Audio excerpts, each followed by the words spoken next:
We were approached in 1984, I would say, after I'd kind of restarted Savage Republic. After Phil and Robert left the band, the original band split up. Mark and I kept the name, and I had met Ethan and Greg at UCLA, and I thought they were doing some really cool stuff, and so I asked them if they'd like to join. So we went into the studio and we recorded the song Trudge. Right after we recorded Trudge, I went to this party that she was at, and I put her in a headlock and said, "You're mine." I recall we had some really long practices at the print shop. One of the things with Robert is that he had a better sense of how to arrange things or do harmonies and things like that. I was getting the demo tapes from the Abecedarians and Drowning Pool, and they were recording at this studio in Santa Ana, Evan Williams' studio, and I just thought that what the sounds they were getting, the quality of the recording was so good, and I just thought, well, we should go record there. We had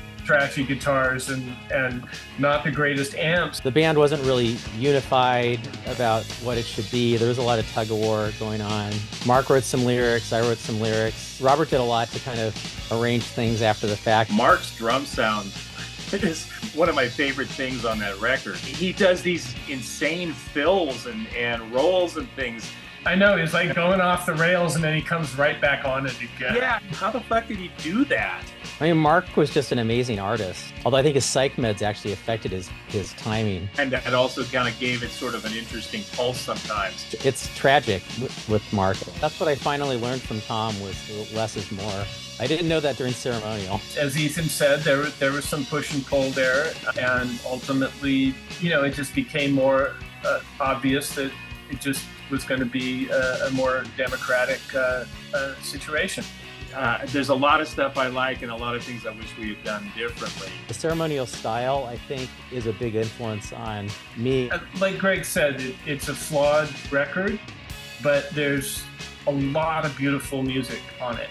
And there's some of the songs that are on it are, I think, some of my favorite Savage Republic songs. I still think it's got some beautiful music on it. I'm proud of it, and it will continue to make people happy, I think.